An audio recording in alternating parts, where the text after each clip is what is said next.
चाहना अनुरूप भनौँ र रिपोर्टर्स क्लबले बोलाएकोमा म रिपोर्टर्स क्लबप्रति आभार व्यक्त गर्दै मौलिक नीतिमा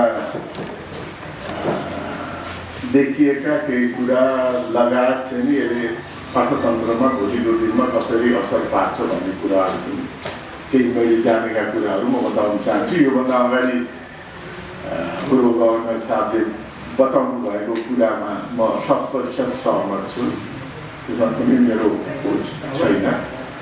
र हिजो मौलिक नीति आयो, अहिले अप्ठ्यारो बेलामा मौलिक नीति, पोहोर साल पनि मौलिक नीति आएको थियो, पोहोर साल पनि अप्ठ्यारो बेलामा मौलिक नीति आएको। संसारभरि यो कोभिडले गर्दाखेरि मौलिक नीति हरेक देशमा बजेट र मौलिक नीति एक किसिमले राहत प्याकेजको रूपमा संसारभरि आएको थियो। तर नेपालको सन्दर्भमा भन्दा पोहोर साल पनि बजेटमा कुनै राहतको प्याकेज आएन, मौलिक नीति मात्रै आयो, जसले गर्दा केही हदसम्म पब्लिकको आत्मबल बढाइदियो, आत्मविश्वास बढ्यो कि कोही छ के हामीलाई पनि हेर्ने भन्ने सामान्य, किन राज्यको उपस्थिति देखियो।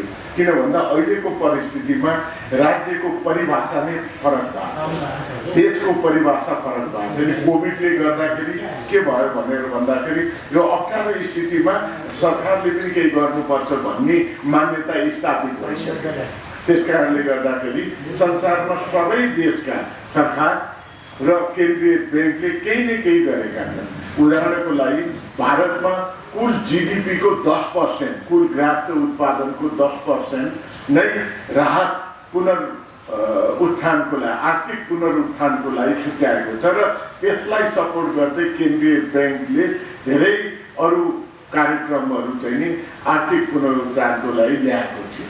त्यस कारणले गर्दाखेरि संसारभरि नै हो चलन, तर नेपालमा ल्याइएन। किन ल्याइएन त्यो चाहिँ मलाई थाहा छैन। अहिले आउने नयाँ सरकारले ल्याउला भन्ने मैले विश्वास लिएको छु, किन निश्चित वर्ग लगायत सबैलाई समेट्ने गरी राहत प्याकेज ल्याउनै पर्छ। यो मैले किन भन्दैछु भन्दा भारतकै उदाहरण दिन्छु। यसमा पनि भारतमा 500 अरबको चाहिँ नि पैसा बाँड्नेदेखि लिएर 3 महिनाको चाहिँ रोजगारी सिम सुविधा लिएर आइयो। 800 अरबको त्यस्तै गरी पैसा बाँड्नेदेखि लिएर 3 महिनाको रोजगारी स्किम चाहिँ नि तल्लो वर्गलाई एड्रेस खै त, तल्लो वर्गलाई एड्रेस गर्ने त राज्यको बजेट हो, बजेट अर्थ राजनीतिबाट आउने त्यो एड्रेस चाहिँ नि यो बजेटले पोहोरकोमा पनि गर्न सकेन, अहिले पनि गर्न नसक्दा अब आउने बजेटबाट हामीले एक्सपेक्ट गरेका छन्। मौलिक नीतिले सीमित क्षेत्र वर्गलाई एड्रेस गर्छ, जुन औपचारिक क्षेत्र भनिन्छ, जुन कि ब्याङ्किङ कारोबारसँग, ब्याङ्क र वित्तीय संस्थाको कारोबारसँग प्रत्यक्ष सम्बन्ध राख्ने। त्यो प्रत्यक्ष सम्बन्ध राख्नेलाई पोहोर साल पनि विभिन्न उपायबाट पुनर्तालिकीकरण गरेर, पुनर्संरचना गरेर, राहत दिएर, सहुलियतपूर्ण कर्जा दिएर, पुनर्कर्जा दिएर यी सबै चाहिँ नि सुविधाहरू उपलब्ध गराउँदै र ऋण तिर्ने म्याद चाहिँ नि बढाउँदै, जसले गर्दाखेरि भोलि गएर ऋणीलाई अप्ठ्यारो नहोस् भनेर एउटा एक किसिमले सुविधा र सहज बनाइदियो पोहोर साल।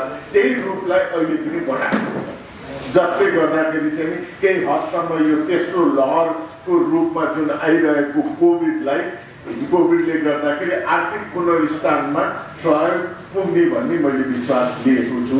र यसका केही अप्ठ्यारा पनि छन्, किन यो चुनौती हो। अहिले संसारमा सबभन्दा ठुलो च्यालेन्जेस के छ भन्दा हिजोको दिनमा केन्द्रीय ब्याङ्कले लिएको नीतिलाई कन्टिन्यू गर्दा त्यसको असर भोलिको दिनमा नराम्रो पर्न सक्ने भन्ने स्पष्ट आइसक्यो संसारभरि। त्यो केन्द्रीय ब्याङ्कले दिएको सहुलियत सुविधाहरू कसरी बिस्तारै कन्ट्रोल गर्ने, किन दिइसकेपछि कन्ट्रोल गर्न धेरै गाह्रो हुने स्थिति हुन्छ। त्यस कारणले नेपालमा पनि पोहोर साल जुन सुविधा दियो अहिले पनि त्यो कन्टिन्यू गर्नु पर्यो भन्ने आयो, जसले गर्दा केन्द्रीय ब्याङ्क सुविधा सहुलियत दिने संस्था होइन। त्यो पनि तपाईँहरू प्रष्ट हुनु पर्यो भनेको मतलब सबैले बुझ्नुपर्छ। सुविधा सहुलियत अप्ठ्यारो बेलामा पर्दाखेरि दिने भनेको राज्य नै हो, सरकार हो, सरकारको बजेटबाटै आउँछ। संसारभरि जहाँ पनि त्यही, नेपालमा त्यो नहुँदा केन्द्रीय ब्याङ्कले केही राहत दिन खोजे हो। जस्तै तपाईँहरूको लागि उदाहरण दूँ, मै आफै गभर्नर भएको बेलामा भूकम्प गयो, 2%मा 15 लाख र 25 लाखको ल्याउँदाखेरि त्यति बेला धेरै मिडियादेखि लिएर सबैले विरोध गरे, किनभने यसरी चाहिँ पैसा दिनु हुँदैन। पैसा केन्द्रीय ब्याङ्कले त्यो एउटा 2%मा ब्याङ्कमा भएको पैसा त्यस्तो अप्ठ्यारो बेलामा जनतालाई सुविधा दिनको लागि उपयोग गर्नुपर्छ भन्ने मान्यता संसारमा त्यति बेला स्थापित थियो। त्यही रूपमा केन्द्रीय ब्याङ्कले ल्याएको थियो। ल्याउँदा विरोध भयो। सिर्फ स्वर्गीय भनौँ प्रधानमन्त्री सुशील कोइरालाले एउटा व्यक्ति मात्रै उहाँले एकदम राम्रो गर्नुभयो भन्ने भयो, डाइमनी अधिकांशले यसको विरोध गरे, मिडियादेखि लिएर सबैले। तर त्यो कुरा अहिले स्थापित भयो, किन भन्दा अप्ठ्यारो परेको बेला केन्द्रीय ब्याङ्कले राहत सहुलियत सुविधा दिनुपर्दो रहेछ, चाहिँदो रहेछ भन्ने। तर त्यो कन्टिन्यू कति गर्ने भन्ने हो, कन्टिन्यू कति गर्न, किन केन्द्रीय ब्याङ्कले कन्टिन्यू गर्नु सक्दैन, हुँदैन। के कारणले हुँदैन भन्दा केन्द्रीय ब्याङ्क मुद्रा व्यवस्थापन गर्ने संस्था हो। मुद्रा बजारमा भएको मुद्रालाई अहिले 800 अरबभन्दा बढी बजारमा छ। त्यो बजारमा कहाँ पैसा गइरहेछ, कुन क्षेत्रमा कति गइरहेको छ, कुन लगानी भएको छैन, सबै केन्द्रीय ब्याङ्कको नजरमा हुनुपर्छ। बजेट आउने बित्तिकै त्यो बजेटको पैसा पनि त्यही बजारमा जाने हो। बजारमा बढी पैसा भएर वस्तु कम हुने बित्तिकै मुद्रास्फीति बढ्छ। केन्द्रीय ब्याङ्कको सबभन्दा ठुलो महत्त्वपूर्ण काम भने मुद्रास्फीतिलाई कन्ट्रोलमा राख्ने, वित्तीय स्थायित्व हेर्ने। सबभन्दा ठुलो भोलि वित्तीय स्थायित्व खलबल भयो भने सरकारलाई कसैले दोष दिँदैन, केन्द्रीय ब्याङ्कलाई दिन्छ। त्यस कारणले गर्दा संसारमा अहिले केन्द्रीय ब्याङ्कलाई समस्या परेको के भन्दा कोभिडको बेलामा पहिलो वर्ष राहतले विभिन्न सुविधाहरू पोलिसी चेन्ज गरेर त्यो पोलिसीलाई कसरी ब्याक गर्ने, त्यो सबभन्दा ठुलो समस्या। हामी कहाँ त दोस्रो वर्ष पनि त्यो पोलिसी कन्टिन्यू भयो। यो कन्टिन्यू हुँदाखेरि खराब कर्जा बढ्न सक्ने स्थिति हुन्छ र कुन क्षेत्रमा कति पैसा गयो थाहा पाउन गाह्रो हुन्छ। किन भन्दा पोहोर साल मौद्रिक नीतिको टार्गेट 20% थियो कर्जा विस्तारको लागि। 20% भन्दा भन्दै 26% भन्दा माथि गयो कर्जा विस्तार। कहाँ गयो त हो? किन भन्दा आर्थिक पुनर्स्थान राम्रोसँग भएको छैन। त्यो पैसा कहाँ कुन क्षेत्रमा गयो, सही ठाउँमा लगानी भएको छ त भन्ने क्वेसन त्यहाँ। आज पनि 19% किन भोलिको दिनमा निश्चय पनि सरकारले बजेटको आकार ठुलो सहित धेरै राहतका कार्यक्रम लिएर आउँछ। बजारमा पैसा प्रशस्त जाने भाव हुनाले अहिले पनि 19% को ऋण विस्तारको 1% घटेर राखेको छ। अलिक खसिलो बनाउन खोजेको कारण भने त्यही हो। तर त्यो कतिसम्म कन्ट्रोल गर्न सकिन्छ? हिजोको दिनमा गर्न सकिएन। आज पनि आर्थिक पुनर्स्थान त्यत्रो नगर्दै पनि त्यत्रो ऋण विस्तार भयो। त्यो पैसा कहाँ गएको छ? केन्द्रीय ब्याङ्कले त भोलि त समस्या पर्छ, लङ टर्ममा त समस्या पर्छ। हिजोको दिनमा नेपालमा कति धेरै 2 दर्जनभन्दा बढी ब्याङ्क वित्तीय संस्था समस्याग्रस्त भएको थिए। मै केन्द्रीय ब्याङ्कमा जाँदाखेरि 17वटा ब्याङ्क वित्तीय संस्था समस्याग्रस्त थिए। समस्याग्रस्त विभागै थियो। बडो मुस्किलले एउटा नीतिगत परिवर्तन गरेर झन् मर्ज लगायत पुँजी वृद्धिको लाई लिएर र लगायत अरू धेरै औजारहरू प्रयोग गरेर ती समस्याहरू सबै हटाइयो एक किसिमले। अब फेरि भोलि गएर यी ऋण चाहिँ उठ्न नसकेर अप्ठ्यारो स्थिति भयो भने के गर्ने पछि गएर? जबकि जब पुँजी वृद्धिले गर्दा धेरै क्षमता, त्यो रिस्क बियर गर्ने, जोखिम बियर गर्ने, जोखिम वहन गर्ने क्षमता बढेको छ ब्याङ्क वित्तीय संस्थाको, अत्यधिक बढेको छ पुँजी वृद्धिको कारणले गर्दा। नै भने अहिलेसम्म धेरै ब्याङ्क वित्तीय संस्था समस्याग्रस्त परिसक्यो। किन भन्दा 1.5 वर्ष भइसक्यो, 2 वर्ष भइसक्यो, लगानी उठ्न सकेको छैन, ब्याज भिना भएको छ। त्यसले गर्दाखेरि ऋणीलाई एकातिर सरकारले राहत दिएको छ। उदाहरणको लागि समस्याग्रस्त कति गाह्रो हुन्छ भन्दा हामी कृषि विकास ब्याङ्क, नेपाल ब्याङ्क र वाणिज्य ब्याङ्कलाई नै हेरौँ न।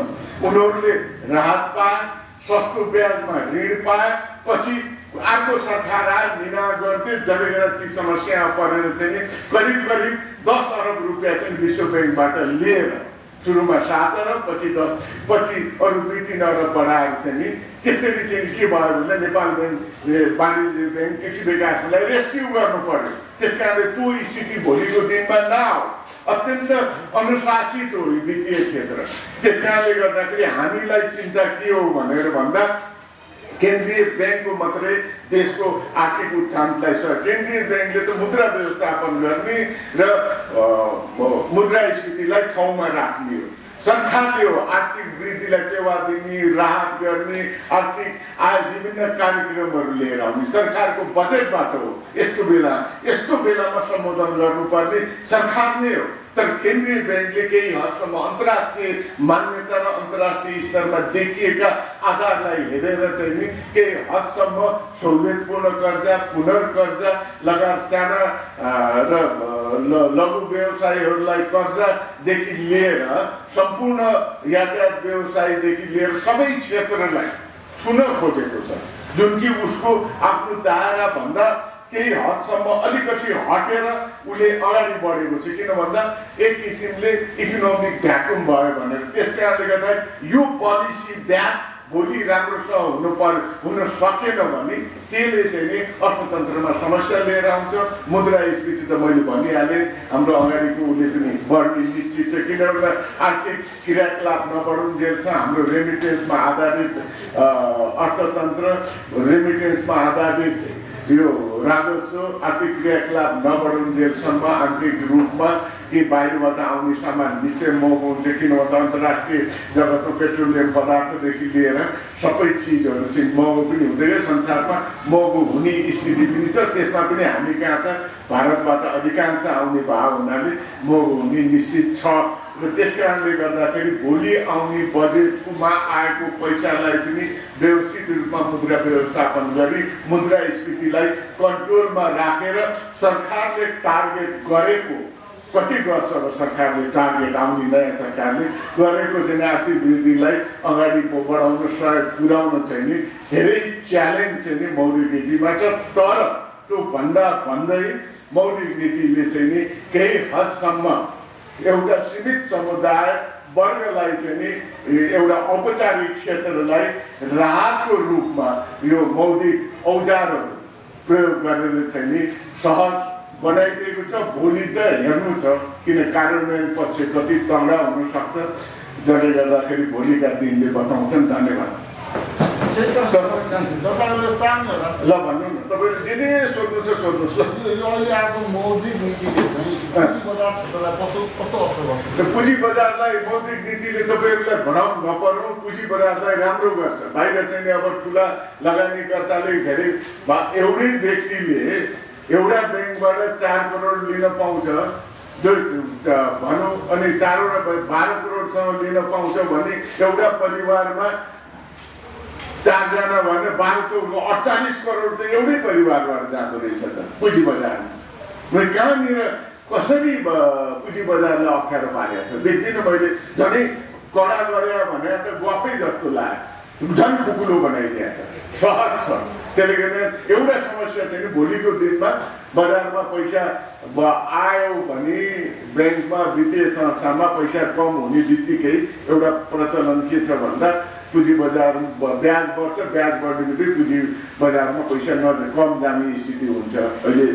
अहिले त्यो स्थिति छैन। बजारमा पैसा अलिकति कम हुने स्थिति बित्तिकै बजारको पैसाले देखाएको छ। तर अहिले मान्छेले एटलिस्ट उद्योग व्यवसायदेखि लिएर केही गर्न नसक्ने गर्ने वातावरण नभएको बेलामा कुनै ठाउँ त छ लगानी गर्नलाई।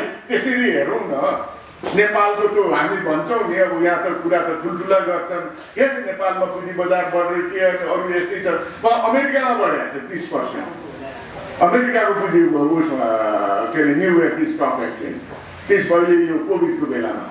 अब जापानको stock exchange 30%, Bombay stock exchange 30%। किन बढेको त्यहाँ त आर्थिक क्रियाकलाप त्यहाँ पनि ठप छ। त्यसले गर्दा यस्तो चिजलाई हामीले धेरै भ्रमात्मक रूपमा लौकसितो छैन। मैले बुझे अनुसार चाहिँ मजाले केही फरक पर्दैन। यसले केही छ सोध्नुहोस् है मजाले। देशको अर्थतन्त्र सुधार्नको लागि के गर्नुपर्छ? देशको अर्थतन्त्र सुधार्नको लागि अहिले सबैभन्दा महत्त्वपूर्ण कुरा ऋषिजी तपाईँको हिजो पनि मैले भनेको थिएँ तपाईँको प्रोग्राममा एउटै उपाय, किन खोपको व्यवस्था सुलभ हुनु पर्यो। जति सक्दो छिटो हाम्रो यहाँ कतिले खोप लगाउनु भएको छ, कति लगाउनु नै भएको छैन होइन। अनि तपाईँले नलगाएर यति रिस्क लिएर आइरहनु भएको छ। त्यस्तै हो त्यो रिस्क लिएर बाहिर बजारमा कोही व्यापार व्यवसाय गर्न पनि जाँदैन, काम गर्न पनि जाँदैन, विदेशमा काम गर्नलाई पनि गाह्रो छ, विदेश जान पनि गाह्रो छ। त्यस कारणले गर्दा आर्थिक क्रियाकलाप र आर्थिक पुनरुत्थान गर्नको लागि खोप नै पहिलो प्राथमिकता, दोस्रो प्राथमिकता पनि खोप, तेस्रो प्राथमिकता पनि खोप। त्यसले गर्दा राहत प्याकेजमा यसलाई कसरी सुलभ रूपमा अगाडि बढाउने भनेर राहत प्याकेज त्यही रूपमा खोपलाई दृष्टि गरेर अनि विभिन्न कार्यक्रमहरू आउनुपर्छ। र अर्को कुरा म के भन्न चाहन्छु म त यति धेरै उदाहरण छन्, भारतबाटै सिके हुन्छ। भारतमा 500 अरब रुपियाँ कृषक र चाहिँ साना किसानलाई सरकारले राहत रूपमा पैसा बाँड्यो, पैसै बाँडेको छ, कति ब्याङ्कमा पैसा पुर्याइदिएको छ ठाउँ ठाउँमा। हामीले किन दिन नसक्यौँ? जबकि तिनैका दाजुभाइ दिदी बहिनी बाबुआमा भनौँ एकैछिन गल्फमा र मलेसिया लगायत चाहिँ कोरिया लगायत विभिन्न देशमा गएर कमाएर यहाँ पठाउने, रेमिटेन्सले गर्दा विदेशबाट सामान ल्याउन हाम्रो ढुकुटी मजबुत छ भन्ने हामी ठुल्ठुलो स्वरमा भन्ने, हामीसँग विदेशी विनिमय सञ्चितले 10 महिना धान्छ भनेर हामी बजेट भाषण गर्दा मौद्रिक नीति बोल्दाखेरि भन्ने, र ती व्यक्तिमा आश्रित बाउ आमा छोरा छोरी दाजुभाइ चाहिँ गाउँमा छन् नि काम, उनीहरूलाई किन राहत नदिने? उनीहरूलाई केही समयको लागि, जबकि हरेक देशमा सकिँदैन होला 50,000 60,000 1,000 2,000 3,000 टोकनको रूपमा किन केही समयको लागि हामी दिन सक्दैनौँ? जबकि वृद्ध भत्ता लगायत असहायलाई 75 अरब 70 वर्ष माथिका लगायत असहायलाई 75 अरब भन्दा बढी पैसा वार्षिक रूपमा जान्छ भनिसकेपछि यो पैसा जब पुँजीगत खर्च हुँदैन, पैसा छ र यो व्यक्तिहरू जसले पूर्ण रूपमा प्रत्यक्ष रूपमा देशको अर्थतन्त्र धानेका छन्, उनका परिवार अत्यन्त निम्न वर्गकालाई के एड्रेस भएछ? अहिले सरकारको उपस्थिति नै त्यही वर्गको लागि हो। मौद्रिक नीतिले एउटा समूह एउटा सामान्य वर्गको लागि त हेर्यो, तर त्यो बाहेकको त यहाँ करोडौँ मान्छे छन् नि, ती श्रमिकहरू दैनिक ज्यालाजारी गर्छ, तिनीहरूलाई के छ त खै? जबकि ती भारत लगायत सबै देशमा कि लाइन लगाएर पाएका छन्, दैनिक पैसा दिएका छन्, केही समयको लागि त कार्यक्रम ल्याउन सकिन्छ नि। यसै कारणले गर्दाखेरि मैले सुरुमा भने नि, राज्यको दायित्व उद्देश्य परिवर्तन भएको छ, सरकारको उद्देश्य अब परिवर्तन भएको छ। अहिलेको परिस्थितिमा कोभिडले गर्दा सरकारको काम परिवर्तन भयो अहिलेको स्थितिमा। त्यस कारणले गर्दा सरकार प्रति चाहिँ अहिले सबै देशमा सरकारले गरेको छ, मौद्रिक नीतिले सपोर्ट मात्रै गरेको छ। नेपालमा सरकारको उपस्थिति अनिवार्य अहिलेको स्थितिमा यहाँका जनताहरूले खोजिरहेछन्, आर्थिक पुनरुत्थानको लागि पनि र देशलाई भनौँ न आफू स्वस्थ हुनको लागि पनि। त्यही हो पहिलो। केही छ?